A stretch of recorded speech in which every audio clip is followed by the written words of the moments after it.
All right, man, let's get it, man. Episode 111, Thin Line Between Genius and Insanity podcast, hosted by yours truly, OG! Last episode of 2022, man. God damn. You're moving right along, ain't it? Sun already on, man. Let's get this shit popping, man. You know I give it up.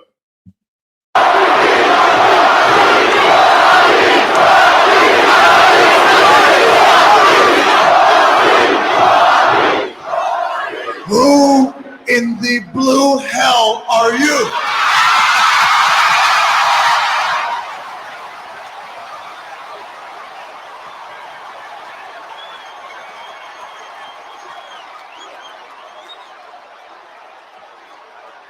Who am I? Who am I?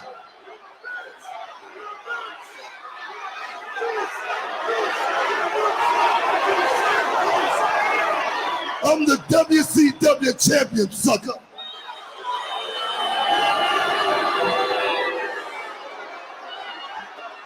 Just so The Rock understands this, you're the WCW champion, sucker.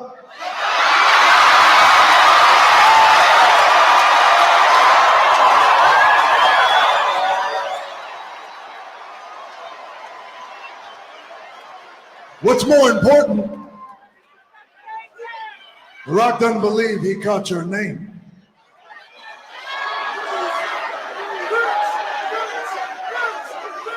What's my name? Hell, my name is Booker. Welcome to Raw is OG! Hatch, man, you know the fuck that is, man. Go play on me, man. Yes,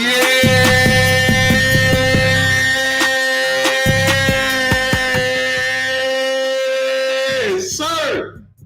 What the fuck it is, man. Go play on me, man. What's poppin' with y'all, man? Welcome back to another motherfucking episode of the Thin Line Between Genius and Insanity podcast, hosted by OG! Nah, run that shit back one more motherfucking time for them fuck niggas in the back, man. I am the flyest, highest, coolest, smoothest motherfucking host of them all.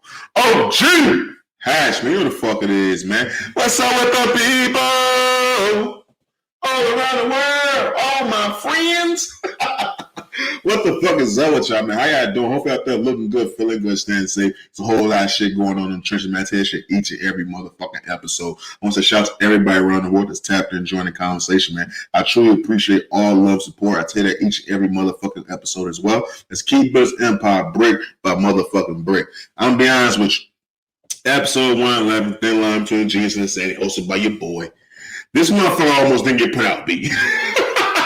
We're on the grind of 200, as you can motherfucking me see. But Jesus Christ, fam. This is like take 6 of this motherfucking episode, bro. I recorded the whole episode. It was flowing. Then I got to the wrap-up of the episode. Whole fucking system crashed on my shit. I didn't know what the fuck was going on, bro. Shit, screen was black for fucking 45 minutes. A nigga was finna just watch the Lakers and say, fuck y'all. I was like, fuck you niggas. But, as I have the words tied on me, hard work, dedication, the grind don't motherfucking stop, bro. I was gonna be this motherfucker up until 2 o'clock in the morning if I had to, just to make sure I recorded something for you guys, man. This platform, this content has been released frequently, consistently, and I don't want that to change for any motherfucking thing, man. So hopefully everything is a go. Right now, so far, so good. Fingers crossed, legs crossed, eyes crossed. Niggas hoping shit gets through, man. But it's the last show on the docket, man. Last episode of 2022. That shit went by fast. Can't even motherfucking lie to you, man. Last episode of 2022, I wanted to make sure I got some good shit to talk about with you guys on this final episode. I just want to end the year off right type shit. End the year off with a bang. End it with a bang. So that's what we're going to do this week, man. There's a whole lot of shit I want to go ahead and get into. Of course, we might as well talk about the main news that's been circulating, that's been tied into topics that I've been talking about for weeks now. We got to jump right into the Tory Lanez. Tory Lanez, for the people that don't know, is living up under a fucking rock for some reason. Tory Lanez has been found guilty. Since the last time I released this episode, that shit probably came out, a couple days later type shit. And it's weird. It's pretty fucking weird, man, because You know, I'm one of those people, man. I'm not one of those people who wanted Tory Lanez to get off on this shit. As you guys can remember, when the news first broke about this, I was saying if Tory Lanez did this, he is in fact a bitch ass nigga. I've already called a nigga a bitch ass nigga for pulling guns out anyway when dealing with women. If you pull a gun out, it's on anybody. You pretty much a bitch ass nigga because you already quit and submitted to the fact you can't beat this motherfucker with your hands. But the fact you put a gun on a woman and then allegedly shot a woman, which I'm not going to say allegedly no more, because you have been found guilty, you are in fact a bitch ass nigga. But I will be mistaking you guys and I will be lying to you guys if I didn't say I didn't think Tory Lanez was going to be going to jail. I don't think anybody really thought Tory Lanez was going to go to jail. Because of the news that was being leaked from the court case, like I was telling y'all, they shit take y'all on the fucking roller coaster line with emotions. Each and every day a court case will have you feeling something different. So that's why I asked that question last week. What if Shorty not lying? Because all the news that was coming out, that was being leaked out, looked like Meg was lying. When you got her witness going up there pleading the fifth, when you got her getting immunity, when you got Tory Lanez DNA not being found on the gun, when you got Tory Lanez not having any gun residue on this gun, any blowback from pulling that trigger, it looked like dude was finna be going home and making another mixtape. You're like, my chicks tape, there's gonna be another chicks tape. But no, dude's been found guilty. Dude's awaiting sentences. That's gonna be on January 15th, if I'm not mistaken. I mean, it is what it is at this point. Because you got a lot of people who believe Tory Lanez was innocent from day one. So no matter what the judgment is, no matter if dude is innocent or guilty, people have already made their minds up. And it's one thing because you got her line about having sex with all these other rappers and athletes and shit like that. I never truly cared about that. Because I know a lot of times when you're dealing with the court system and you're dealing with cases and shit like that, that's like the number one ploy that the defense goes to when they dealing with the woman on the other side of that table. Because every time a woman is her name is into some shit like this, or she's being accused of some shit, or it's a big fucking case, her sex life is always brought into it. For some strange reason, motherfuckers think people still care who's giving that pussy up. I don't give a fuck what she was fucking. Did you shoot her or not, nigga? I don't give a fuck if she lied and said she didn't fuck you. Did you shoot her or not? So that's where we at with it. It seems like this conversation is pretty much over with. We all waiting to see if he can get the whole 23 years. That was my whole main thing about the situation. It was a man facing 23 fucking years. 23 years. And I guess at this point, it's not even so much about a Tory Lanez conversation. If you really look at the conversation right now, after everybody's seen the footage, Tory Lanez's father, his stepmother, his Tory Lanez's kids, his sisters, and shit like that. Everybody outside the courthouse going on a rampage. Tom, this is a wicked use of justice. This is a misuse of justice, I should say. And pointing fingers at Jay-Z and Roc Nation. I've come on this podcast before and I let you guys know that Roc Nation is involved with this. Now, I'm not saying that motherfuckers are putting a barrier in people's backs, but Megan Thee Stallion is tied to Roc Nation. We all know what Roc Nation and Jay-Z in particular and his camp did with Chris Brown and Rihanna's situation. If you got people pointing at Jay-Z, right, as I got up on the screen as well, does Jay-Z have to speak up? Honestly, because at a certain point in time, we have to sit back and realize who the fuck we're talking about. This is the same man that released the album not too long ago called 444, which in that entire album, yeah, he apologized about cheating on Beyonce. What a fucking dickhead. But he also was belittling niggas. He was belittling the young niggas getting money and having a good time. He was telling niggas to put their money phones down. He was telling niggas to do this, that, and this, and that with their bread and telling niggas to stop having a good motherfucking time. But it's the same nigga that turns around and put a nigga in jail for over 20 years. That don't add up to me. You can't be the nigga that's out here trying to belittle niggas, tell niggas to stop playing with the money phones, tell niggas they ain't really getting no money, ain't making no money. That's baby money with them. You was belittling niggas. And then you the same nigga that turn around and be behind the scenes orchestrating shit to give nigga 20 years? Now, these are allegations for me. These are allegations for the people that's on social media, Twitter, and everything like that. Everybody has an opinion, but everybody's opinion is being directed and pointed right towards motherfucking me, Jay-Z, and Roc Nation. So at a certain point in time, this man has to speak up. Like I told y'all in past episodes, my nigga, I'm from St. Louis in California. Born from California, raised in St. Louis. I'm a Midwest nigga through and through. That's what the fuck I be. And like I told you on past episodes, Jay-Z don't make shit move like that. The East Coast niggas, yeah, they look at Jay-Z a total different way. The New York media, they hold Jay-Z in a total different light than regular motherfuckers. But at a certain point in time, he got to answer to the other motherfucking regions of the map that's looking at him with the fucking side eye. Because at a certain point in time, you have to answer these allegations. Fuck all that Blueprint.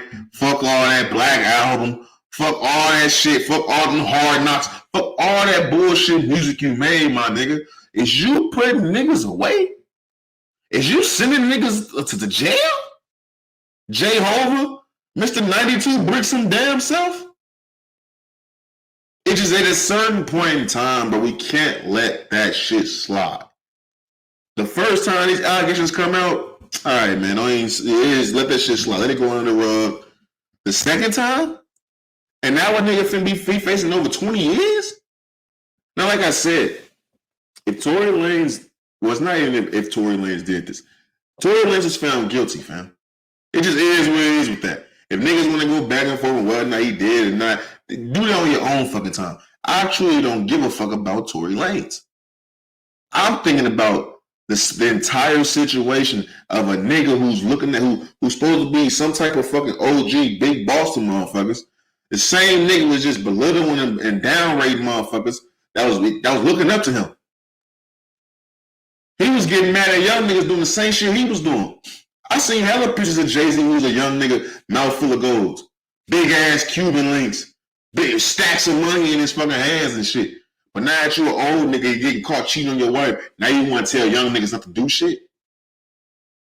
And now you want to send niggas to jail for they fuck ups? Like I said, dude needs to be in jail. But you not supposed to be a nigga behind the scenes orchestrating that shit. It shouldn't be a black man from the same cloth, from the same fucking environment, the same product of the same motherfucking environment, Canadian or not, the same fucking product of the same fucking environment to turn around and send these niggas to jail. You can't do that. You cannot fucking do that. But I don't think Jay-Z gonna say nothing. It's fucking Jay-Z. He got New York media on his side. All them niggas suck Hov dick. All of them. So ain't nobody really gonna hold Jay-Z feet to the fire with this shit. All you gonna see is the clip from Tory Lanez daddy being mad as fuck. Ain't nobody gonna hold Jay-Z feet to the fire about this, bro. Jay-Z hoping another fucking rapper gets shot or something, so that can be the next month for me wave of news. It's just crazy to me that that's the situation that motherfuckers is in now. Nigga is facing 23 years, fam. And like I said, nigga, if you did the shit, you did the shit. It ain't really much to talk about. At this point in time, you gotta prove that motherfucker set you up or something. Because nigga, you did it by the book. Just wild, man. I'm pretty sure more news will come out. Like I said, sentencing is on January 15th, if I'm not mistaken, but I'm more so focused on Jay-Z at this point. Because at this point, nigga, you got at least lie. You gotta say something. Just be like, yeah, shorty, she got ties to Rock Nation, but I ain't got shit to do with that shit. Just say something, my nigga. You can't keep letting motherfuckers run with this narrative that that's what y'all about. You can't, bro. You even got niggas like Kodak Black. He released a clip talking about the shit. Everybody in the industry has seen how fucked up this shit is. Everybody not lying. That's one thing my mama taught me when I was growing up. Everybody not lying on you. And if everybody's saying this same shit and there's some foul play going on behind the scenes, hey, my nigga, you gotta at least answer to this shit. At least, you know what I'm saying, play this shit down. Make sure you nip that shit in the bud right away. You don't let this shit keep lingering on if this shit not true, bro. Not no shit like this. Not about no shit about sending a nigga to jail for 23 years. Nah. Like I said, it wasn't no dude DNA wasn't on that gun. It wasn't no gun residue, no backfire from pulling that trigger on that nigga. I thought dude would have got off that. But, like I said, I was never in the business of trying to get the nigga off. If the nigga in fact did that shit, fuck Tory Lanez. And right now, it's fuck Tory Lanez. But I think we should really be saying fuck Jay-Z too. Real talk. It's time to put that nigga feet to the motherfucking fire, bro. Real shit. But more news will be coming out about that pretty much for me soon, I'm sure. But moving on, man. You know, as a kid, bro, as a young man, it's kind of funny for me to admit it now. But as a young man, a lot of times I just wanted to fit in, right? And I never went out of my way to do shit to fit in. But I always try to do like little subtle things, like just in case type shit. I would never be like the odd man out. It always amazes me how far niggas will go out of their way to make it seem like they doing this, doing that, or making this and making that, or just living a certain type of lifestyle, right? Now you probably sitting there like, yo, Hatch, what the fuck is you talking about, right? When I was in high school, freshman year, one of the first things I did, I bought a wallet. And with said wallet, one of the first things I ever did was put a condom in that wallet. Now, like I mentioned y'all in past episodes, my nigga, I wasn't fucking. I didn't lose my virginity till graduation day. That day.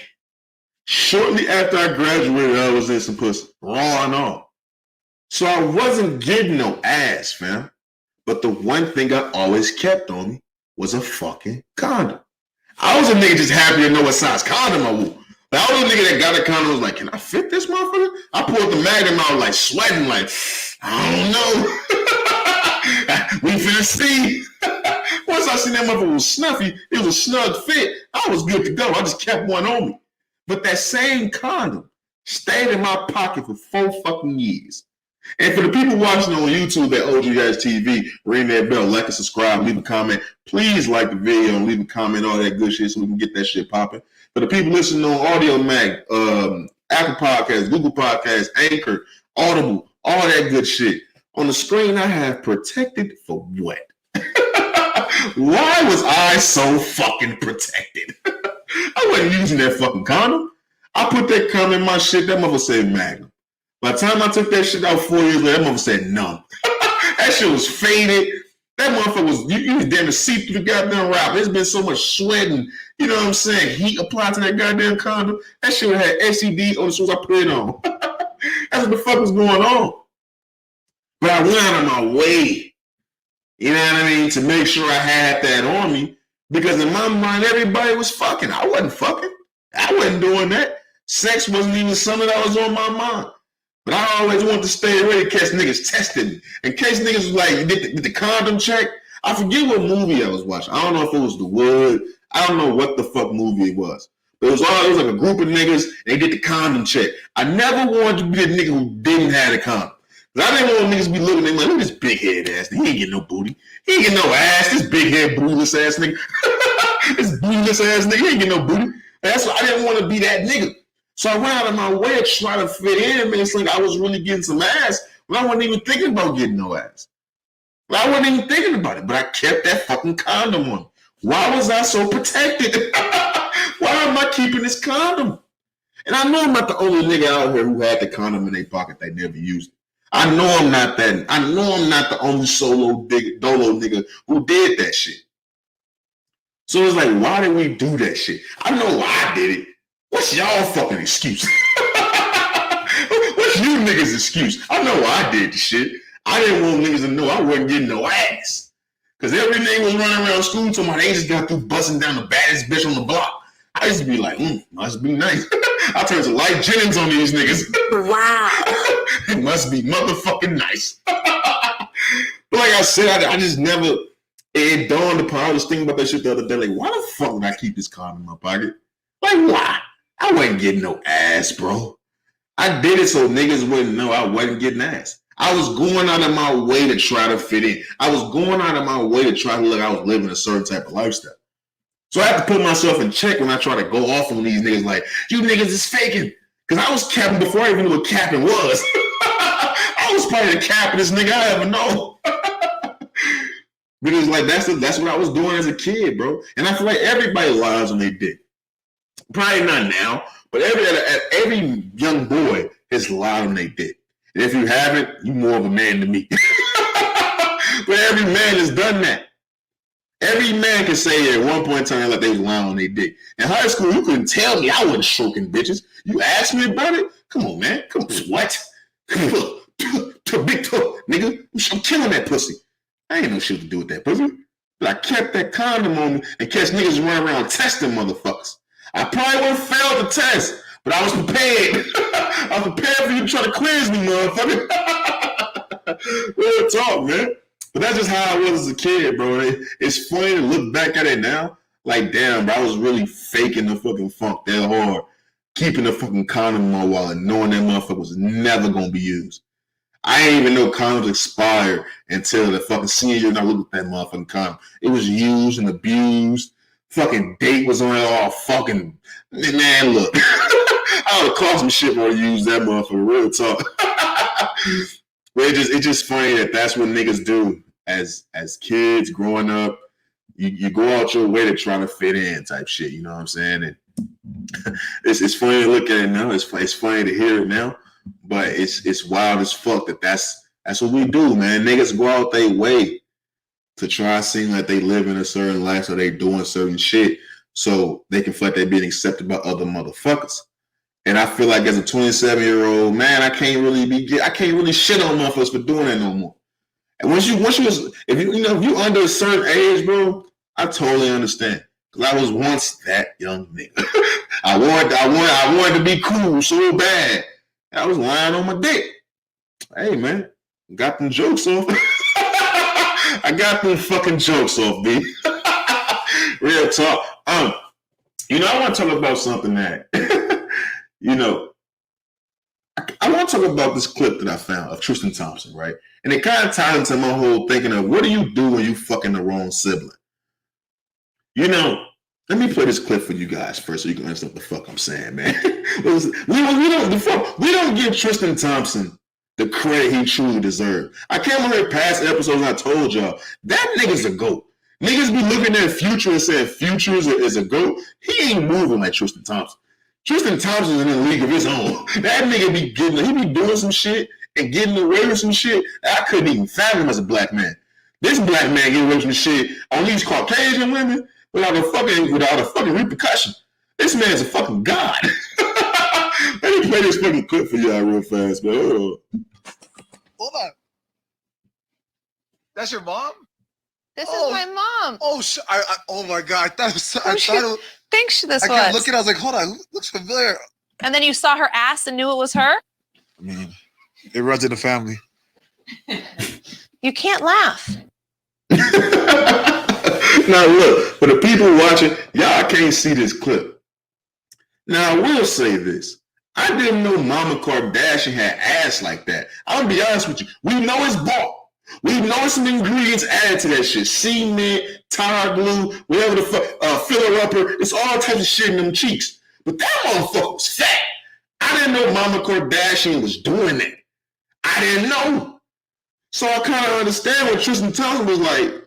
I know that ass. Because I don't give a fuck how ugly a bitch is. I know that ass. If that ass is fat and appealing and attractive to me, I can pinpoint that ass.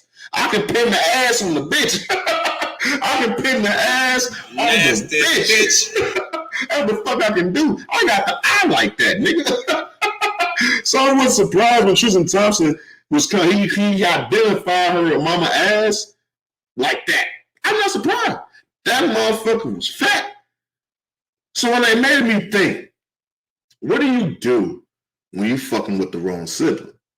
And it made me think about this story where it's this time in my life when I was fucking with this chick. And I'm gonna tell you, let me take you down memory lane. This is when I was working at Walmart, right? And I was fucking working for ACS Asset Protection.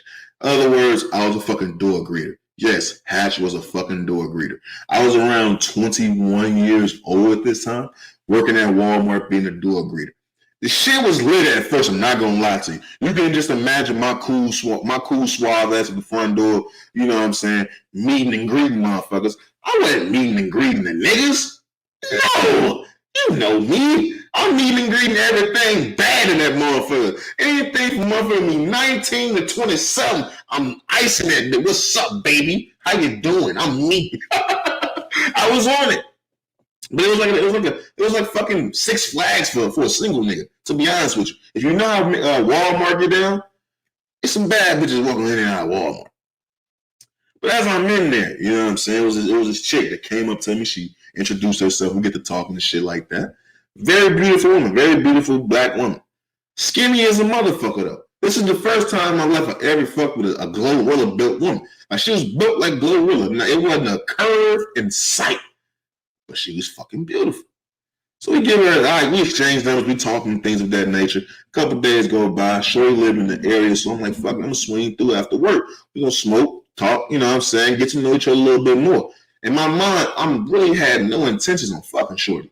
Just because I literally had, you know what I mean, just met Shorty 72 hours before. So I wasn't really trying to fuck Shorty like that. If it happened, you know what I got in my wallet. Wow. You know it's in my wallet. Stay ready. but you know, as I pull up to Shorty house, I noticed it was a function. And I say function, it was like a family reunion type shit. Mama's there, dad's there, uncles there, cousins, brothers and shit, sisters. So she's introduced me to these people. Now, mind you, I just met Shorty a couple days before that. Had no intentions on meeting anybody she related to. Bitch, what that mouth do? No, I'm just playing. But as she introduced me to all these people, it was this woman that walked up who identified herself as her sister. Now I say this, people. These women look like twins. But the sister, ass was thicker than fucking a Snicker. She was Serena Williams shit. So that's when I said, I was like, oh my fucking God. That's when I knew instantly I fucked up. Instantly, I knew I fucked up. Because not only did the sister, she look better, she was thicker, she had a little paper. She had on some motherfucking, you know what I'm saying, some nice shoes and shit. Her fit was nice. You know what I'm saying? Look grill in her mouth and shit. My type of bitch. Let me just say, my type of bitch. But she was fucking amazing. She was beautiful. So I'm just considering like, fuck, I done fucked up. But that's not where the story ends. So as everybody goes into their motherfucking house, me and Shorty that I came over here to see, we chopping it up. We doing what we do. Roughly 20 to 30 minutes. I don't know what was said in those 20 to 30 minutes, but somehow, some way, I got her on the side of the house, dogging her the fuck out. I'm slutting her ass up outside on the side of her house, literally outside her fucking parents' window. How I know it's her parents' window? Because I could see their ass through the blinds watching fucking Wheel of Fortune type shit. It was the wildest event I had ever partaken in. I had never done this. But in my mind, I'm thinking, right? I'm like, yo, her dad's inside. If he comes out, it just takes out the trash on the whim. Because we was right there, not too far from the fucking the trash bins. If a nigga just took his trash out, he would have seen me slutting his fucking daughter up. He would have put a hot one in my ass, right? That's what I'm thinking. So I say, nah, shorty, we got to stop. Let's go to my car. Let's go to the wheels. Let's go to the whip, baby. So we go to the whip.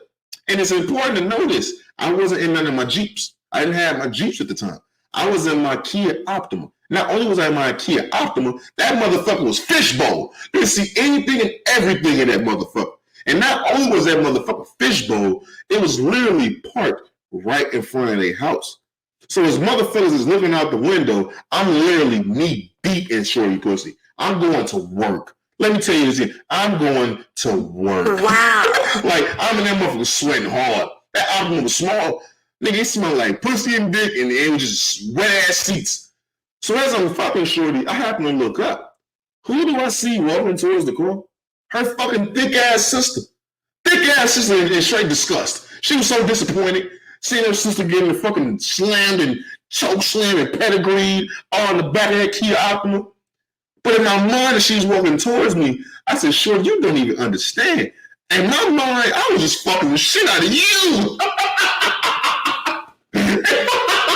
The whole time in my mind, I was fucking the big sister the whole time. And I feel bad because I don't remember Shorty's name who I was actually there for. And I'm kind of upset about it because Shorty was fine. She was fine. But I was so into her sister that after that night, I never reached back out to her because I knew it just wasn't right. Baby, I don't want to fuck with you. I want your fucking sister. And at that time, I wasn't, you know what I'm saying? How can I say this? I wasn't so far off into the game where I could handle two sisters at that time. It just wasn't going to work. 21-year-old Hatch, nah, I wasn't ready for that. That was just too advanced for a nigga like me at that time. I was on some, you know what I'm saying, let me just knock the sister right fast and then try to play the same Walmart greedy routine with the big sister. Like, I was on some weird shit like that. But it's the question that niggas need to ask, like, what do you do when you get the wrong sibling? Because I know for women, I hear this all the time. Like, a lot of times I be talking to women, and they just being open and honest about the shit. They don't even really like fucking them nigga until they meet his peoples. Until they meet his crew of niggas he with on the daily, and they meet his first cousins. Like, bitches don't even want to fuck until they do those two things. Because they don't want to fuck you and then meet a flyer nigga than you. Then they gonna be looked at as a hoe if they fuck him too. And it's like, yeah. So like, you have a peep game, like a bitch only she'll hold that pussy out until she see you like the flyest nigga in your crew. If you like the flyest nigga in your crew, she gonna leave, bro. That's just how the game go. She gonna leave for that other nigga if she really trying to get out in these streets like that.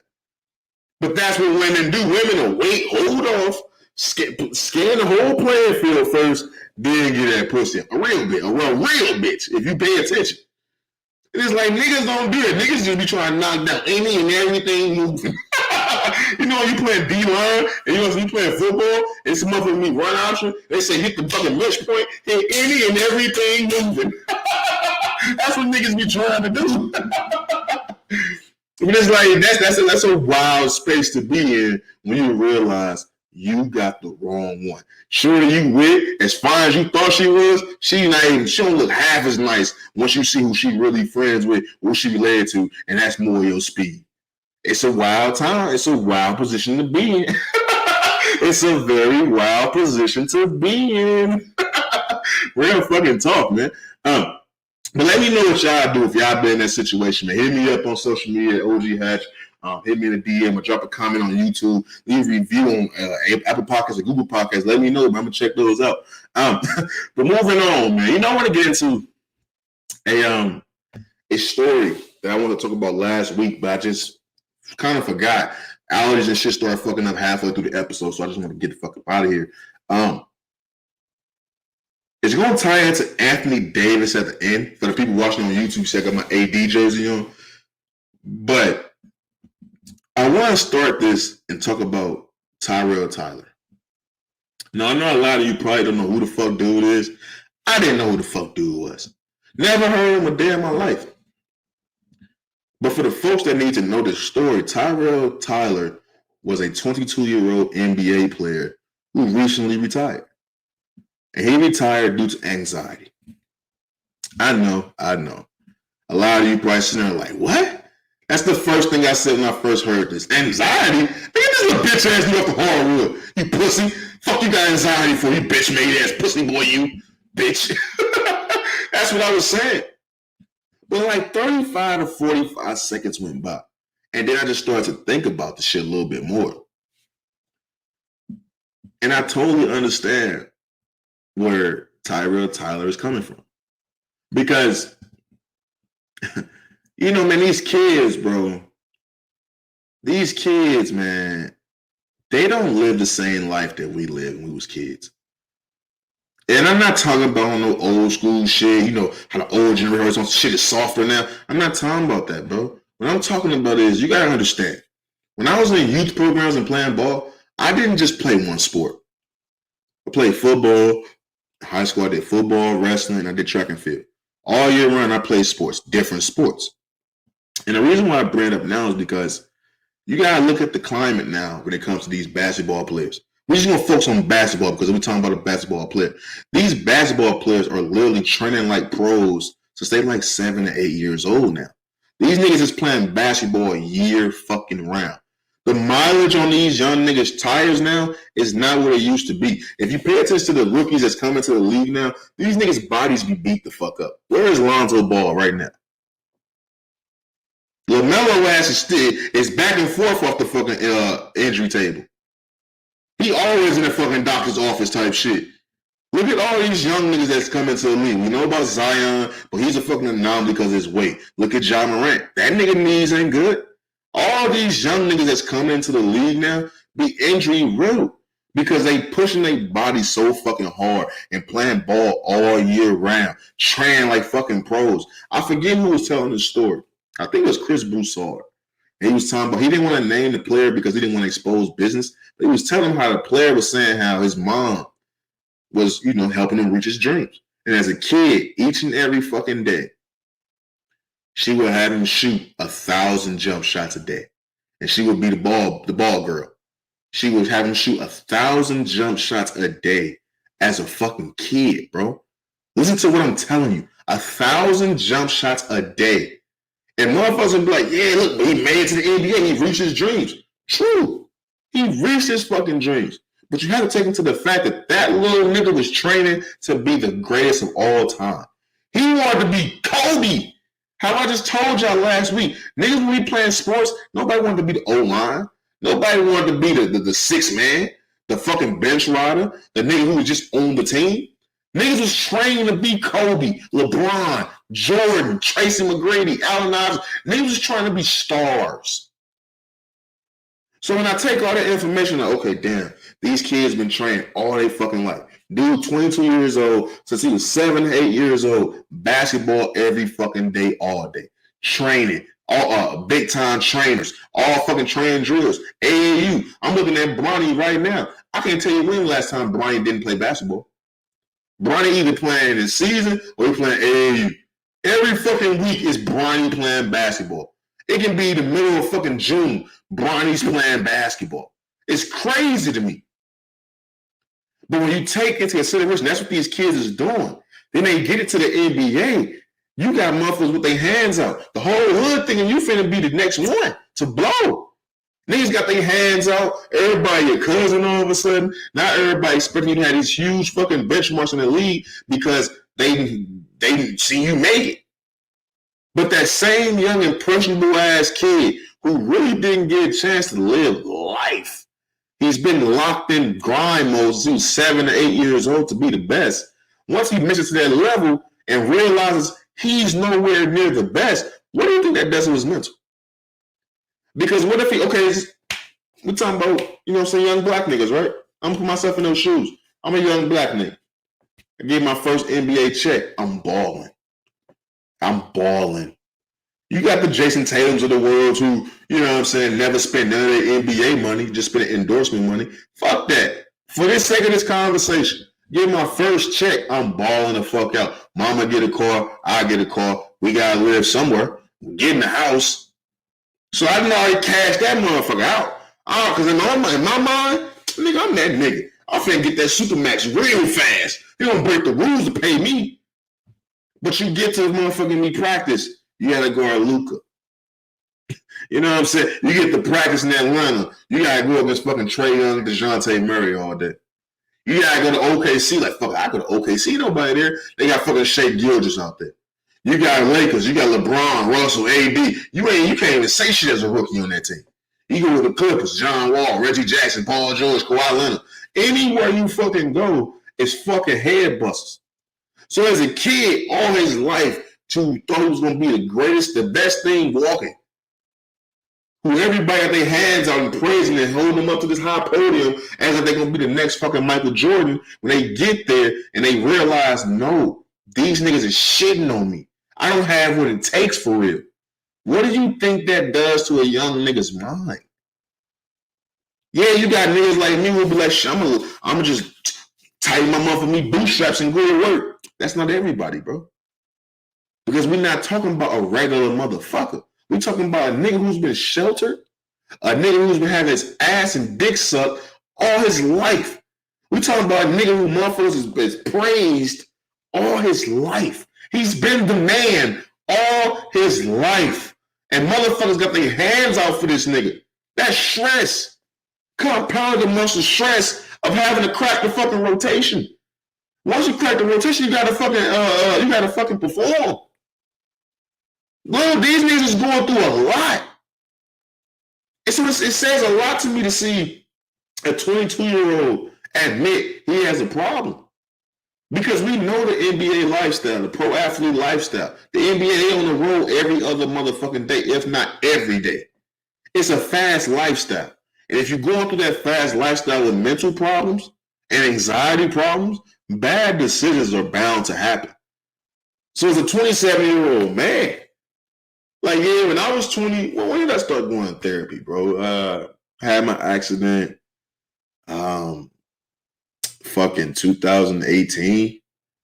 So I was, I'm 27 now. I was 23 when I had my accident. So I was 23 going on 24 when I started opening up about my mental health issue. This nigga's 22. He's 22 and a lot of us wouldn't have did it because we know what we doing. We in the NBA. Motherfuckers giving praise to DeMar DeRozan, Kevin Love, because they made mental health a fucking thing in the NBA. But them is established players. DeMar DeRozan, top 5 shooting guard of his generation. Top 5. Easy. Top 5 shooting guard of his generation. Kevin Love, he's cemented. NBA champion. He's cemented. He's a fucking star in college. His numbers in Minnesota was crazy. Cat can't even do that shit. These is established players. For a nigga who just got drafted, I think he got drafted, what, 2020 or 2021? I think he got drafted by Dallas Mavericks, if I'm not mistaken. He got drafted by Dallas Mavericks. At 22 years old, he was able to identify, I have a fucking problem. I need to go take care of this shit. I can't do nothing but salute you, my nigga. I'm jealous. I'm happy. And I wish you nothing but the best. Because a lot of times when people hear this story, they're not going to see it from your point of view, bro. And I think it's important that you understand that. Niggas understand, bro.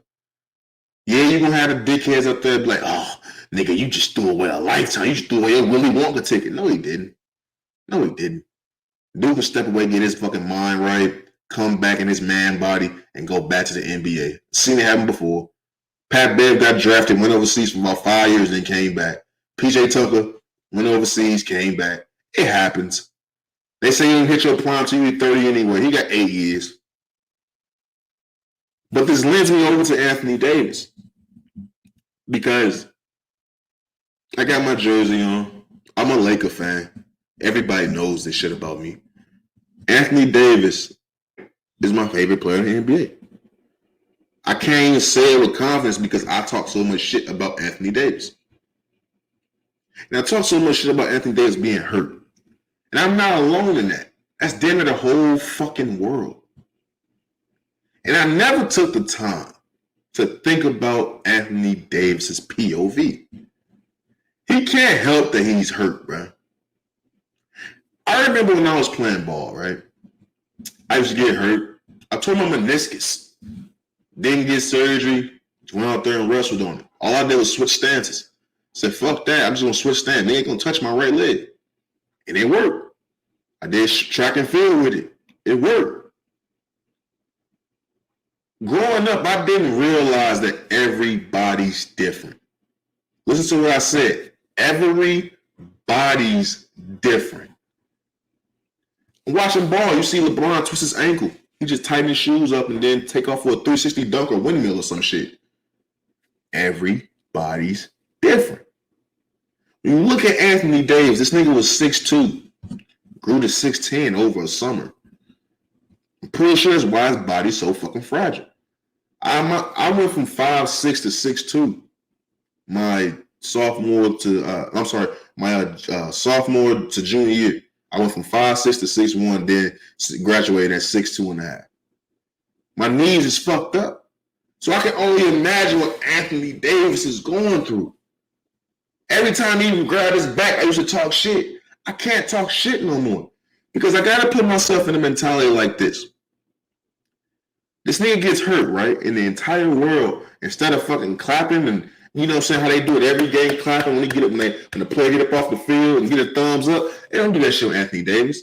When Anthony Davis gets hurt, he's soft. He's a bitch. He ain't shit. He ain't built to be a number one. LeBron should be ashamed of this nigga. The whole world talks shit about Anthony Davis. And I'm here to say this may be the most mentally tough nigga out there. Because it says a lot for a nigga to be hurt, a nigga to be straight injured and can't do anything to defend himself. Psychologically, that fucks you up. I remember I had my car accident and I legit could not walk. It was 3 months before I even got on crutches, fam. It was 3 months before I could even get on crutches. Nerve damage in my back still fucks with me to this day. And I know what it felt like being less of a man, not being able to do the things that I could always do without even fucking second thinking it. Oh, you want this? Let me jump up there and get that. Oh, let me jog to the car right fast. Let me get up and take a piss.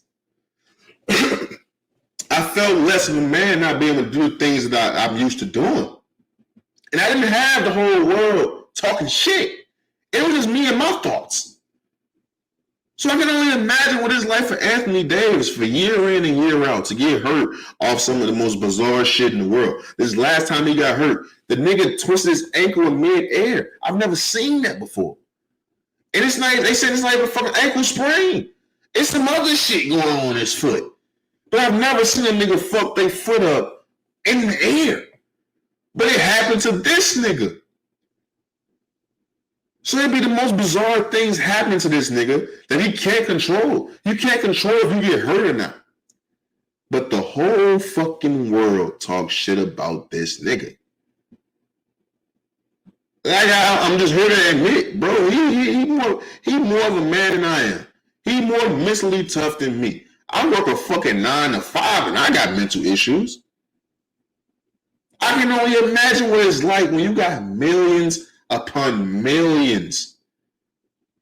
Not even praying on your downfall. Just fucking making jokes and highlights at the expense of your fucking injuries. Some of the most worst times in your life, that's niggas punchline. You know what I'm saying? That's how niggas judge your overall character. You know what I'm saying? Like, it's some of the wildest shit, bro. I just think, man, as a nigga who only played at the high school level, I could never even try to understand what these professional athletes go through, bro. Like, man, like, dude, like, how do you think Anthony Davis feels? Coming into the league, motherfuckers was saying gonna be up to Tim Duncan's best power forward of all time. I don't think Anthony Davis will ever reach his true potential. It's crazy to say because how good he is. But this Anthony Davis that was playing before he got hurt, that was great Anthony Davis. But I can't say that Anthony Davis has reached his full peak potential because he's always hurt. He's never 100%. He's never 90%. Like, the best we've ever seen Anthony Davis was this last stretch with the Lakers, bubble Anthony Davis, and somewhat in the middle part of his time in New Orleans when he was putting up the 50 and 20s and shit like that.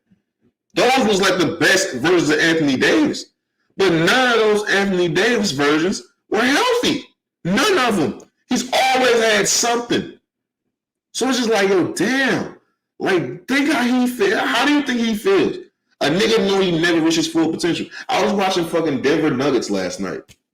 Shout out to our nigga Michael Porter Jr. How do you think that nigga feels, bro?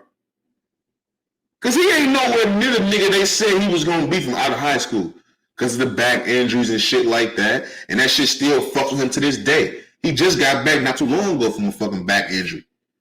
How do you think these niggas feel? What do you think they go through on a daily basis mentally, bro? To try to get through this shit, beat their fucking number one enemy, which is their fucking body, every fucking day, and have millions upon millions on their ass about it.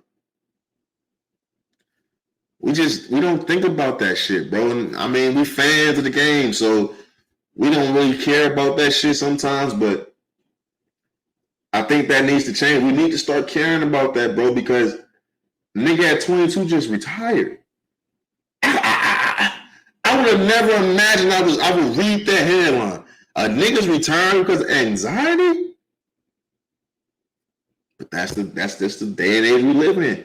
People are more comfortable nowadays coming out and speaking about the shit they're going through mentally and being able to take the time away to go fix that shit. That's the time we in now. I gotta salute the niggas who take the time to go fix their problems, and I gotta take the time to salute the niggas who fighting through their problems. No matter how you decide to fight your battles, my nigga. As long as you fight your fucking battle, I can't do nothing but salute you, my nigga. Real talk. Real motherfucking talk. Moving on. Let's move on to Luka, man. Luka went crazy, bro. Luka just dropped 60 points, 21 rebounds, 10 assists. He had a block in there. I was watching this game. And I kind of felt like it was like a Nelson Mandela effect, my nigga. Like, I was watching this game, and I turned it off for like at 40 seconds left in the fourth. Because I had a parlay going. I just needed Luka to give me 9 assists. I needed Suns to win, Denver Nuggets to win, and somebody else to win. So after Duke got his ninth assist, and I'm looking at the scoreboard like these niggas down by like 9, like 40 seconds left. Man, this shit OV, man. I ain't gonna watch the rest of this shit. At that point in time, Luka probably had like 48 points. You know what I'm saying? 12 rebounds. You know what I'm saying? And the 9 assists. I turned the shit off. Go watch Phoenix, you know what I'm saying? Tap Memphis ass without Devin Booker, which is fucking crazy. Memphis talk a lot of shit, but them niggas can't beat niggas without their star players. That's a lot. That's a lot of shit talk y'all be talking. Y'all ain't beating nobody without their fucking star players. But I'm gonna let y'all niggas slide this week. Next week I'm on y'all niggas' ass if y'all don't win a few of these games. I watched that. I watched Denver come back and beat who the fuck was they playing against? I don't even know. It's not even important. Watch that game. Wake up this morning, and all I'm seeing is 60-21-10, 60-21-10, Luka. And I'm like, what the fuck are they talking about? Come to find Luka ass went crazy. The Mavericks started hitting threes and shit. Luka at the free throw line, he make the first one, miss the second free throw, catch that bitch in the air, shoot it 8 feet away, send the game to OT. End the game with 60 points, 21 rebounds, 10 assists, and a W. And I'm like, fuck. I miss history. And I got mad because literally every moment since like 04, I seen it live. Literally every fucking huge moment in NBA history since 04, I've seen that shit live. And I literally turned this shit off right before I seen greatness. But I gotta admit to you guys something, man. Watching this game through and through, I wasn't that impressed about this game. Not trying to shit on Luka or anything like that. That game just it didn't feel as great as what it ultimately became, is what I'm trying to say. Watching that shit, yeah, Luka had 40 some points. He had his double-digit rebound. He was coming close to a 40-point triple-double. When I seen that, I was like, shit, just get the triple-double. My nigga, I wasn't even tripping like that. I wasn't even excited. Because watching that game, it was just kind of like, no defense is really being played. The Knicks is the Knicks. They didn't have Jalen Brunson. You know what I'm saying? What's the nigga who I don't like? RJ Barrett got hurt like under 2 minutes. But you got Julius Randle just hitting that every fucking three you take. So watching the game, I wasn't too overall impressed. But 60, 21, and 10 that's a huge fucking stat line. Never been done before in NBA history. But I wake up this morning as I see these tweets about Luka. When you turn on first take, first things first, undisputed, it's like everybody's ranking this game over Kobe's 81 points. Now, I'm not finna just try to defend Kobe because I'm a Kobe guy. I got Kobe and Gigi up behind me. Rest in peace to them too. Got Nipsey over here with the Laker jersey on. Rest in peace to Nip. And I got my AD jersey on. On the other side of the room where you guys can't see, I have a whole fucking Lakers table. I got the Kobe fucking memoirs when he died, the Rest in Peace magazines from LA Times and ESPN. I got a fucking bubblegum machine with a Laker bubblegum. I got all that shit, right? So I'm not going to defend it just because I'm a Kobe guy. But it's something that I need to say, right? It's at least 8 niggas in the NBA right now that average 30 points per game. I bring it up because how hard is this shit when everybody's scoring crazy? It's not really about the Luka right now, but it ties into it because everybody's getting buckets, bro. I remember what's the nigga named Sadiq Bey? It was either earlier this year or last year. Sadiq Bey had 50. Sadiq fucking Bey for the Pistons had 50. Everybody's getting buckets right now. Everybody's getting buckets. There's nobody that's playing any defense. Everybody be talking about the Lakers play defense. Them niggas don't play no fucking defense. In the NBA, it's all about timely defense. Everybody's getting buckets, man. And it's crazy to me because there's not one player in the NBA I can literally say is a defensive stopper. There's not one. There's no Tony Allens out there in the NBA. Think about it. There's none. The only nigga you would say is a quote-unquote that in that mode is Pat Bev. He don't stop no fucking body. In the wise words of Russell Westbrook, Pat Bev be tricking y'all, man. That nigga play for my team. That nigga be tricking y'all, man. He ain't guarding no fucking body. Who's the nigga in the NBA that you can point to and be like, that nigga gonna lock some shit up? Ain't no fucking Shane Battiers out there. Those niggas don't exist no more.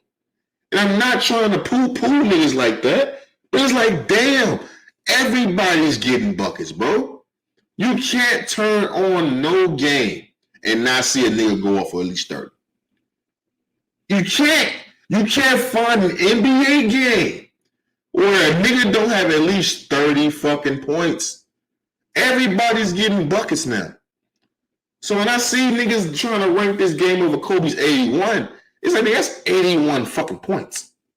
In a game where Lakers was getting blew the fuck out, and Kobe had to come back and will his team to victory and still left 3 to 4 minutes left on the clock.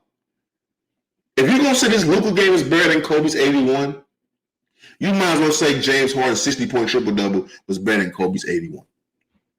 It just blows my mind this is even a fucking topic because when Kobe died, bro, I honestly felt like niggas would take his name, just put it up here.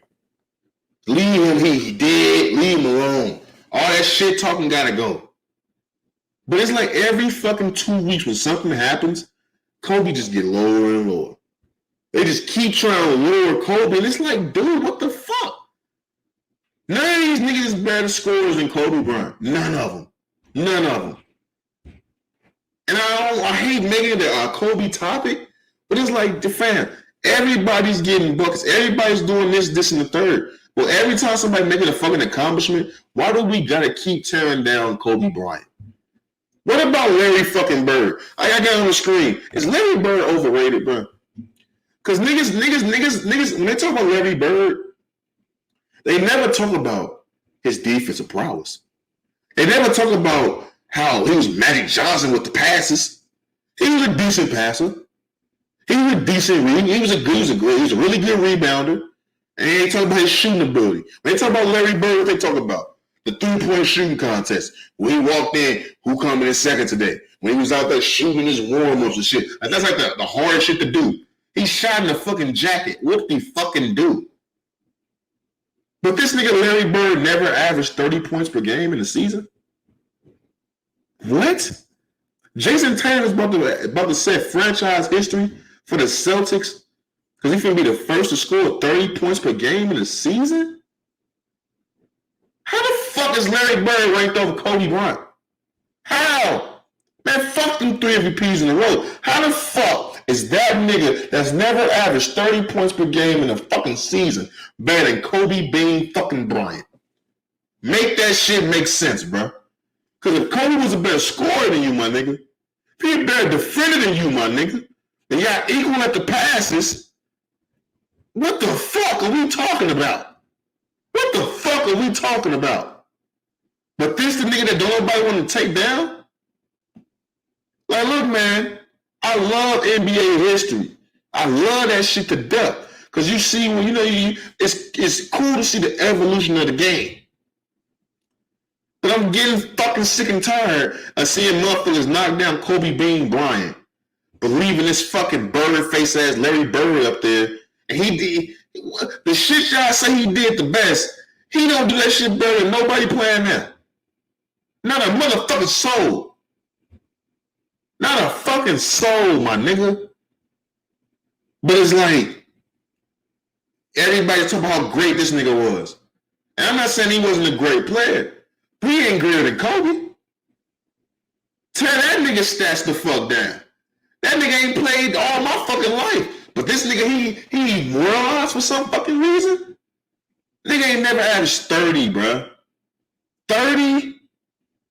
You can't make, for real, on some real shit. You can't name a fucking star player. I'm talking about one-on-ones, my nigga.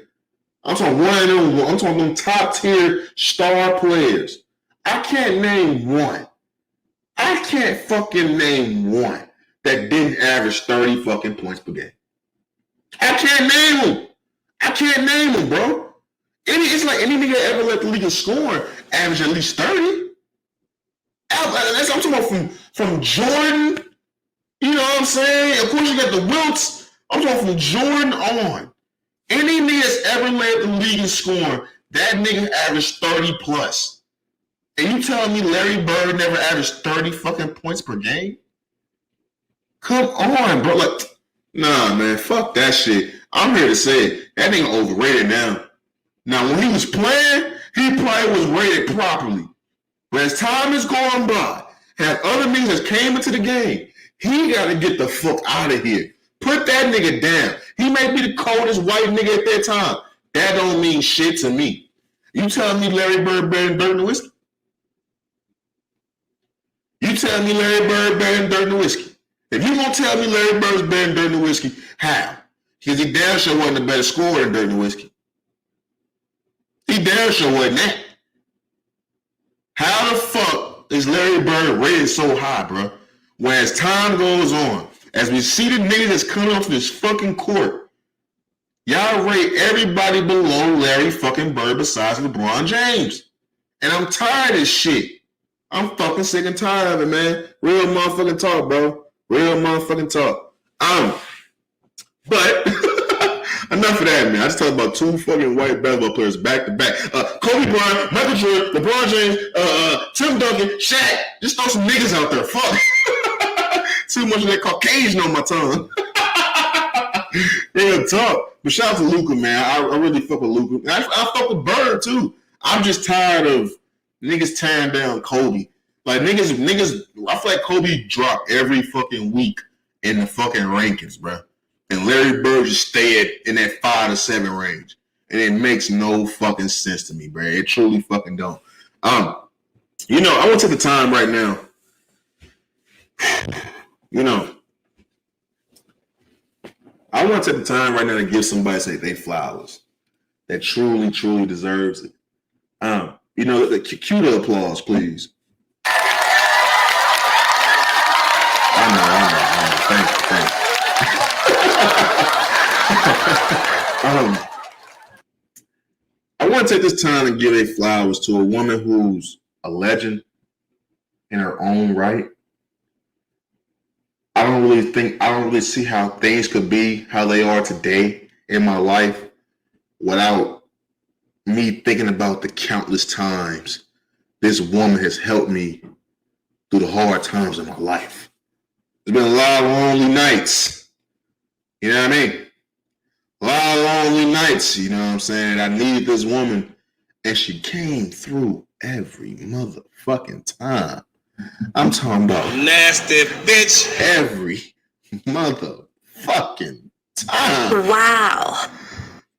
I want to say this segment, the new segment called To Who Deserves Flowers, Jayla fucking Fox. You know, us men, we have our favorite porn stars. You've never heard the name Jayla Fox is a nigga's favorite porn star. You hear the Pinkies, the Cherokees, you know what I mean? The Roxy Reynolds, you know what I mean? Sky Blacks, you know what I mean? Jada Fox, you know the Jada Fox, you know what I mean? God damn, there's some bad bitches. Nasty bitch. They get shit popping for a nigga, you know what I'm saying? It's a lot of lonely motherfucking Nasty bitch. So you never hear Jayla Fox's name brought in that mix. But what you always hear is that fucking Popeye scene. I don't know why This, give him a round of applause. Fuck it. You deserve it. Baby, you deserve it.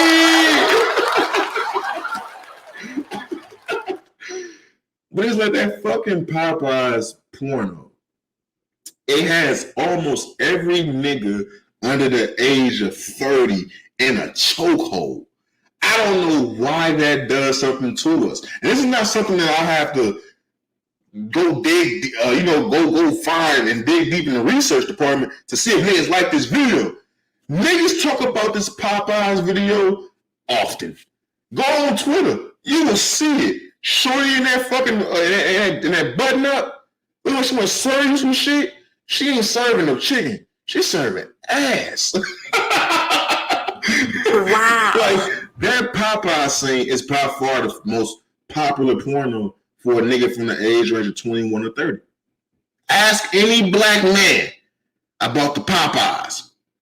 Do you know what that did to me? Like my nigga, every time, even till this day, anytime I go to a fast food spot, what do you think I'm looking for?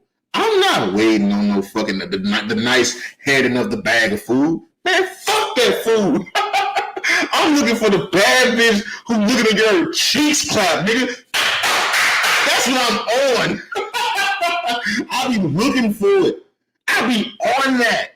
Because I remember as a kid, looking at that porno, nigga driving up to the drive-thru, let me get yada, yada, yada, yada, pulling up to the fucking window and seeing her, taking his ass inside there, going behind the counters in the kitchen where they deep fry the fucking gizzards, and bend that big blue bitch over. Oh, Nasty bitch. come on now. Come the fuck on. Jayla Fox's Popeyes porn has me and my fellow real niggas, my fellow real / freak niggas in a chokehold. Like I said, my favorite list of porn stars, you will never find her on there. But man, dog, that's different. Like, I got her under Lacey Duval. Lacey Duval is my nigga. What? But Lacey Duval ain't got no fucking, she ain't got no fucking Popeyes porn, nigga. That's Popeyes porn, nigga. I don't even like Popeyes like that. But you best believe I ordered them biscuits after I seen her getting her fucking cheeks clapped, nigga. What you talking about, nigga? Bitch ass nigga. But it's like, for this segment, to who deserves flowers, I have to give it to the beautiful, thick, inspiring, life-saving, motivating, the cheek clapper, Jayla fucking Fox, man. Another fucking round of applause for Jayla. We give it to her. Shower her in praise. Shower her in praise. Real fucking talk, man. Shorty is, man, that's like that porno belongs in a museum somewhere. I'm not gonna lie to you. How they got the trap museum in Atlanta, they need to have a porn museum, put that motherfucker right there. They opened up the porno industry to a lot of motherfuckers, but I ain't gonna lie. I wasn't that big on porn until I seen now. Real shit. They had everything I needed in one video. Everything I ever fucking needed. You know what I'm saying? The thought of food, you know what I'm saying? The story, everything. Every motherfucking thing, man. That was that shit. Real talk. Moving on, man, before we get the fuck up out of here. I want to talk about how love is built on white lies. Excuse me. And I say that because how many of us, well, not me, obviously, but how many motherfuckers do you really think is in a committed relationship? And when I say committed, nobody's cheating, nobody's talking to motherfuckers, nobody, you know what I'm saying, sexting motherfuckers, nobody sneaking in DMs. How many motherfuckers you really think believe they're in a committed relationship? You know, you always hear about the people I always heard women talking about, just don't let me find out. I had an auntie of mine who said that when I was a kid, and I didn't understand what the fuck she was saying until I got older. And she was saying she just don't want to find out about the shit. If she find out, it's gonna be World War III. But if she don't know, what she don't know won't hurt her type shit, literally. And you have a lot of women, a lot of men who are like that as well. But it's for the people who not living in La La Land. How many people really think nothing's going on? How many of you motherfuckers truly trust your partner 100%? Now, I'm not saying you should, but what I'm saying is a lot of y'all just don't want to know the truth. A lot of y'all are with these people. Sometimes we get with people and we meet the person who makes us not want to know the truth. I want to have the same exact feeling that I'm having right now with you every fucking time. So a lot of times when the red flags and shit come into the picture, motherfuckers go blind to that shit because they know what they want and they fell in love with that feeling of being with that person. So it's like, when I say it's built on white lies, it's true because nobody's ever 100% truthful. And if you are, you a better man than me. I lie just a lot sometimes, like, fuck nah, I ain't 6'3". What? I'm not black. Indonesian, bitch. I just lie sometimes, like, chicken, don't eat that shit, I'm allergic. Like, come on now. I just lie sometimes. It's fun to lie. But nobody can really think that they just in a committed, faithful relationship. Not in 2022. Not for people in my generation. You can't. There's no way. There's no fucking way, bro. There's no way. If you truly think your girl don't got the next nigga already in mind who you gonna fuck with, you fooling yourself. Ladies, if you think your nigga ain't already eyed the next big booty bitch he'd take down if he wasn't with you fooling yourself. If you think your girl work at a corporate, you know what I'm saying, job and she don't got a work boyfriend, you fooling yourself, bro. Ladies, if you think that that's just his sister, you fooling yourself. They fucking, everybody's got OnlyFans. Everybody's collabing. Everybody's fucking. That's just where it is now. Everybody's fucking everybody, bro. Everybody. I know literally every chick I know, if I ain't hit, I know who hit her. And if I don't know that nigga directly, I know his cousin or something. Like, that everybody's fucking with everybody. The world is big, but it ain't as big as motherfuckers think it is, bro. Because everybody's linked to everybody. And I always sit back like, yo, you can be happy in a relationship. You just have to not want to think about certain shit. You just have to get to the point where certain shit don't even come on your radar until you got to deal with it. Like I said, my auntie told me as a kid, she said she just don't want to know about the shit. Because if she do, it's going to be a fucking problem. But until then, she ain't got no complaints about shit. And they've been married for fucking, you know what I'm saying, over 20 years. Happiest couple I know. Hope the nigga ain't doing nothing foul, but as long as she don't know, it's going to be another 20 motherfucking years. So it's like, people have to be open and honest about themselves, what they self, man. Love is built on white lies, man. Don't nobody ever want to know 100% of the truth, bro. That shit hurt. Love is built on white lies, man. Sprinkle a little of that white shit in there, man. And I ain't talking about cocaine. I ain't talking about the cocaine. Real talk. Before we get up out of here, man, I want to do some quick hitters. I want to bring quick hitters back for this last episode.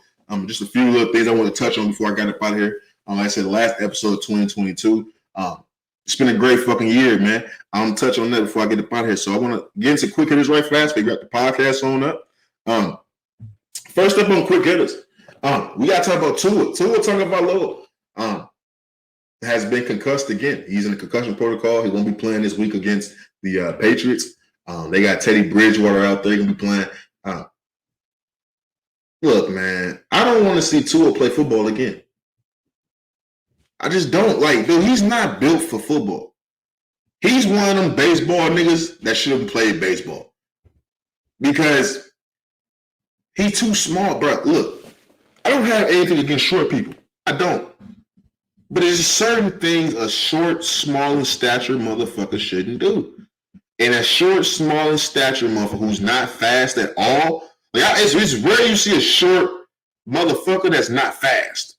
Tua can't run for shit. Like, Tua can't run for shit. I'm literally eager to see what his 40-yard time was. It had to be like 5.5. He don't run for shit. He can't. No way possible. So for a small in stature, short motherfucker who can't run, he shouldn't be playing professional football. He just shouldn't. Not at quarterback. Not fucking quarterback. And if you can't play quarterback, you can't play running back because you're not fast.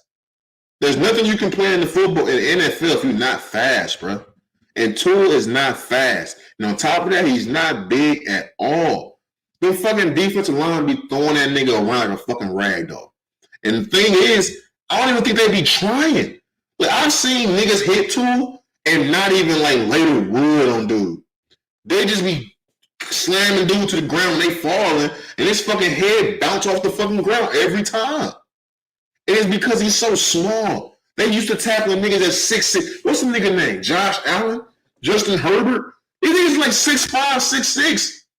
So when D linemen do the same tackle on the Justin Herberts, the fucking Tom Brady's and shit of the world, the Trevor Lawrence's, when they do that same waist tackle and slam them down, they hit their fucking shoulder pads. They hit their fucking back. Tua is hitting the crown of his fucking head on that fucking turf every time, bro. And it's not worth it, dog. It is not fucking worth it. Tua, bro, you don't even have your big bag yet. I don't see a team paying you the bag. You're not gonna get a crazy ass bag, bro. You're just not. Because you weren't good enough anyway, and now you got a fucking concussion problem. I don't want to see Tua lace him up no more. It's not worth it. Go get you a fucking job calling college games or something, bro. Be a fucking broadcaster or something. Be a coach. Be something. But physically, your body cannot take it. And I don't want to see Tua get slammed on his shit again on that hard-ass turf, which I don't know why the fuck they got turf anyway. They getting slammed on that hard-ass turf at least twice a game, and he already got 3 concussions in 1 year. That fourth one ain't pretty. That fourth one leads to fucking short-term permanent damage, bro. It could lead to that. The chances of that is very likely. It's not worth it, Tua. It is not worth it. I get it. It's a fucked up situation to be in, but you're young enough to find another career path, bro. Stay around the game of football, but do not get your ass back on that fucking field, because I don't want to see this man get sacked on an everyday routine sack and he don't get the fuck up. I don't want to see it. I think the Dolphins should not. I shouldn't play him this year. He should not play again this fucking year. I know they playoff hopes is on the line with this game coming up and all that. Fuck that. This man's life on the line. Dolphins ain't won shit my whole life, so fuck them niggas. They can go another year without winning. Sit his ass out for the rest of the year. Get that man a fucking nice little severance under the table. Nice little, you know what I'm saying? I say get to about 10. I say get to about 10. 5 to 10 million and have him walk away from the game. I hear go 5 to 10 million right now as a head start to your next venture in life, bro. If you want to come back and be around the franchise, we can talk about that. But playing and suiting up again, fuck that. That shit too scary for me, bro. Real fucking talk. Lamar Jackson. I got Lamar to the Dolphins. It's not nothing I've heard, no talks or nothing like that. But that's something I want to see. You know, I really want to see Lamar Jackson get out of Baltimore and get to a team that got weapons. And I think the perfect team for him will be the Miami Dolphins. He's a Florida boy. We heard the talks about that in the beginning of the season. But I think that'd be the best place for him, because if it's one thing, everything that Tua isn't, Lamar Jackson is. He's big enough, he's fast as fuck, and he can throw that motherfucker down the field. That's one thing you can say about Lamar. He can throw that bitch down the field. It may not always be accurate, but Tua can't throw that bitch past 45 yards. So I think if you can get Lamar Jackson with the Mostert, the Edmond, the Waddle, I forget that tight end. It's like Gaethje or something like that. With the Tyreek Hill, that's a lot of fucking speed. And I think that's the perfect,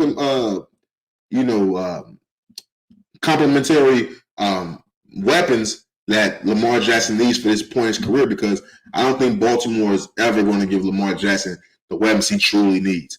Having Mark Andrews is not enough. And I like Mark Andrews, but he's not enough. You know what I'm saying? The J.K. Dobbins, he's not enough. He's not. Y'all don't even have Hollywood Brown no more. It's not a fucking enough. So I want to see Lamar Jackson get out of Miami. I think Miami needs to make a hard push for Lamar Jackson.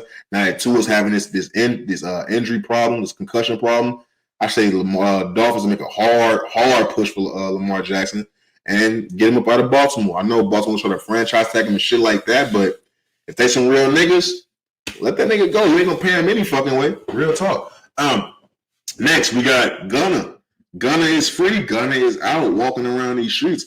I think I talked about this last week, but the reason why I brought it up was because I was talking to my little brother, right?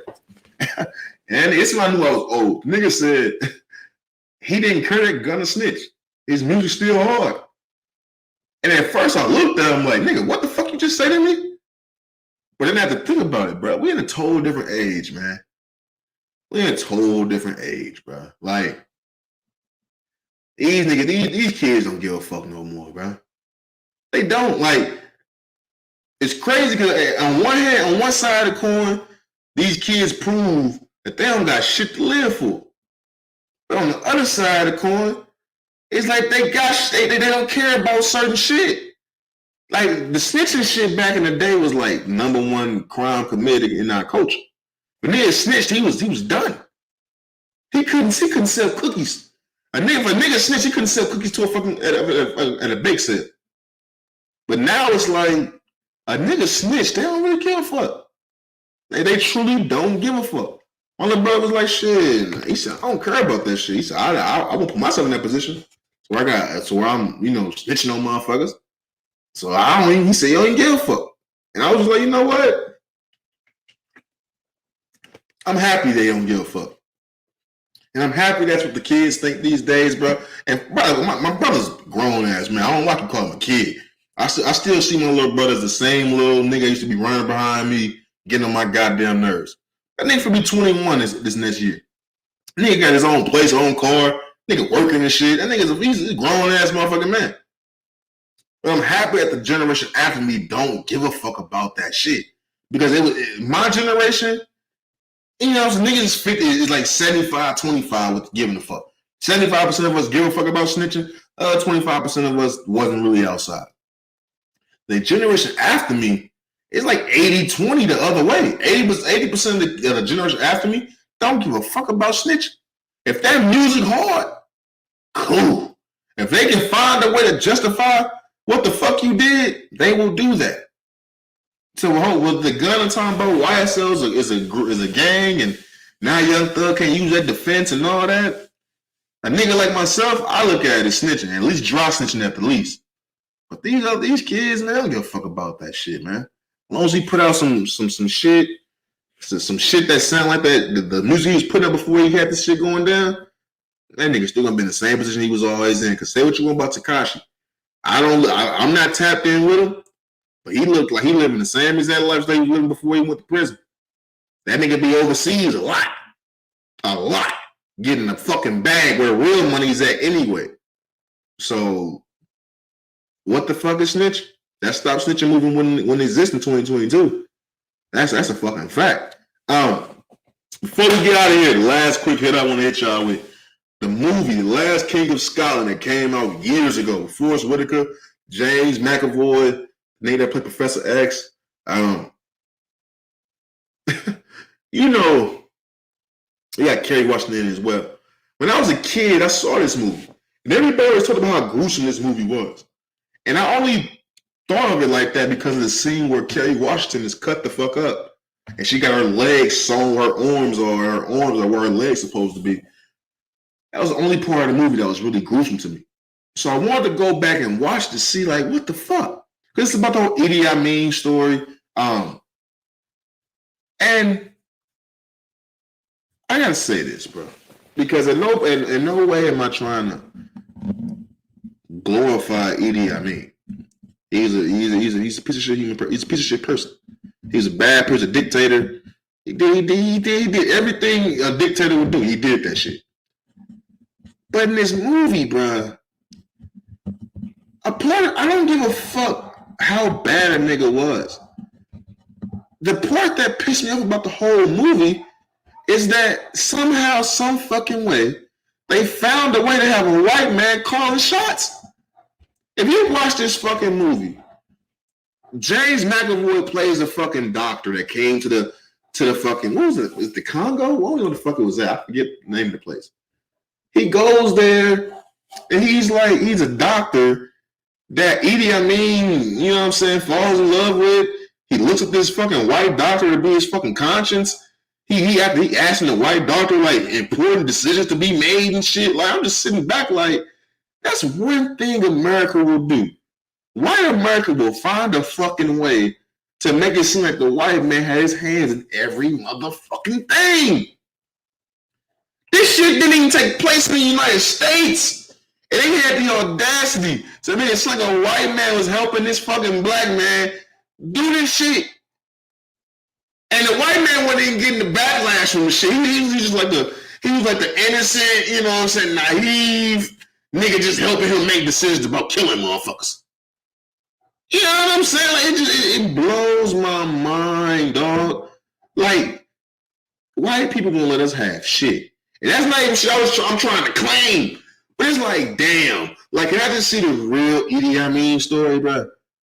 To where he was just doing all this cruel ass shit. Can I see that? Because from the last King of Scotland, but that's not what you get. You don't get none of that shit. You get a nigga who obviously got a reputation, but he dumb as fuck. And he looking for this fucking white doctor nigga to help him do dictator shit.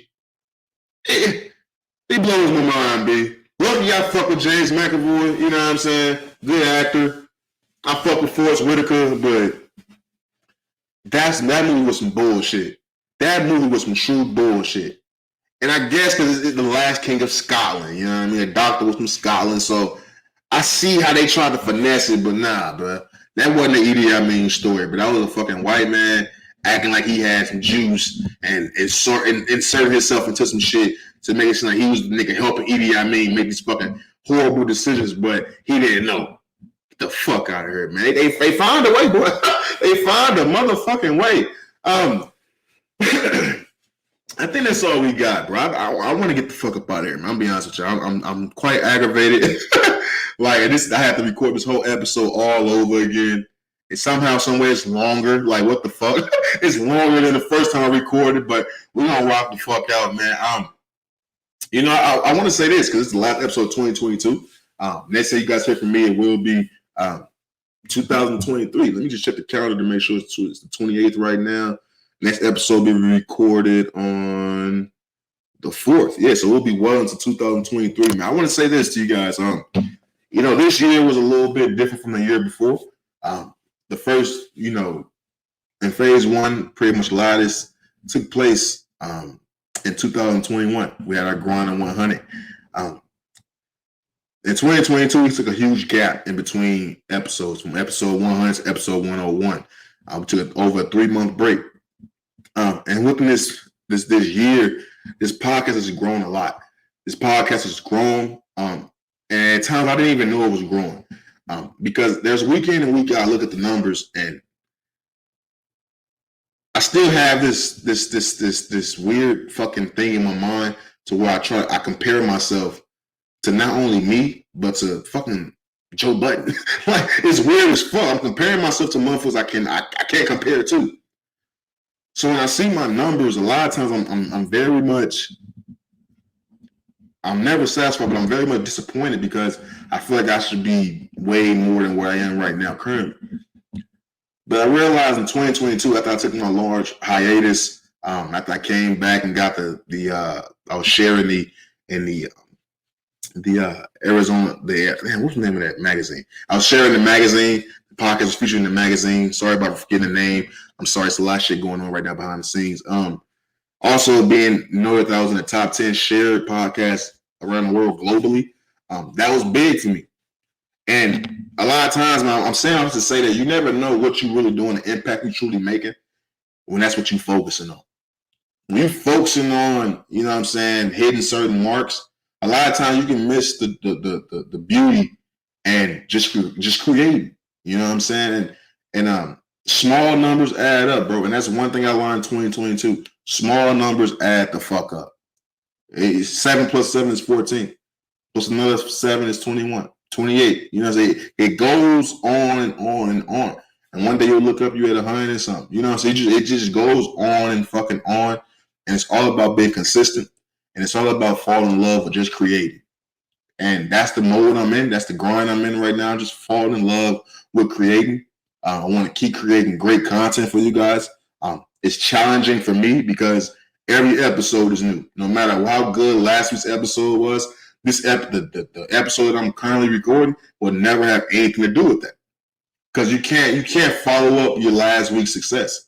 You can't. It's like a fucking album. Like, it don't matter how great that motherfucker is. That don't mean everybody on to the next episode. You know what I'm saying? Every week numbers are different. They range, they vary. But it's all about creating. And small numbers add the fuck up. So I want to say thank you to you guys for another phenomenal fucking year, bro. Like, another phenomenal fucking year. That's all I can truly say. Thank you guys. You guys mean a lot to me. You know what I mean? There's a lot of times where I don't have anybody to talk to. And that's why I make a lot of the bad decisions in my life that I make. I don't have a lot of people to talk to in my everyday life. Yeah, I got my mom, I got my little brother and shit, but of course, I don't want to talk to them. You know what I mean? Just, of course, I don't want to talk to them about the shit that I got going on. And it sucks that it's that way, but it's the truth. But it's you guys that help me. Even when I don't think the engagement is what it is, it's a simple fact that I can put some shit out and knowing that people are listening to it. So a lot of us just want to be heard, bro. And a lot of times, bro, I don't have the people to talk to. I'm out here in Arizona. A lot of the motherfuckers that I grew up with and I was cool with, that I let into my circle and let my wall down with, I'm not around them people. You know what I mean? So it's great for me to have this platform. This platform helps me to eliminate a lot of the bad decisions in my life because being lonely and not having the people to talk to get shit off your chest, at least you making some bad decisions, bro. I've made a lot of bad decisions in my life that luckily I was able to walk away from without too much of a, you know what I'm saying, backlash from it. So I just want to say thank you to you guys. And I don't want to, you know, sound all emotional and shit like that, but I just want to say thank you, man, because it was a tough year for me. Thought I had a bad heart. Thought I was down there and check out, you know what I'm saying, legs and shit swelling up. I was sick multiple times this year behind the scenes. Shit, right now, just today I heard my mom test me, said she had tested positive for COVID. So it's a lot of shit, you know what I mean, as it goes on in my life. And just having you guys to talk to, it's crazy, man, because my own family don't even listen to this shit. You know what I mean? Like, when I did episode 1, you know what I mean? Everybody, you know, tapped in, shared and shit, but by the time you get to episode 25, you know what I'm saying, 50, 75, like the numbers start dwindling down to people you think you can count on. And a lot of people that I'm counting right now is people from all over the world, bro. Fucking Barbados, Germany, like what the fuck? Like what's going on here? You know what I'm saying? All these other countries as well. I just don't want to go on their long list, but just know I see you and know I appreciate you and know I feel you.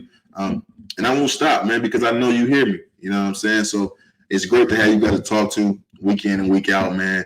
I wish it was more. We may be uploading multiple episodes a week going forward. I don't want to make that announcement, you know what I'm saying, secure and concrete yet, just because I'm still on the edge about it because I got so much going on in my everyday life with work and stuff like that. The timing is everything. But I want to say thank you guys again, man.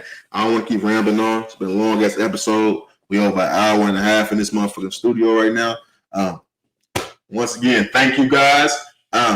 Cue my motherfucking music, biatch.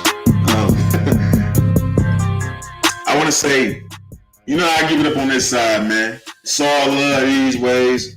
Never let them saturate with the bullshit. Always keep the main thing the main thing. Stay safe, stay sharp, stay sane, and hot y'all niggas in 2023, 2023. To fucking think, nigga. 2023?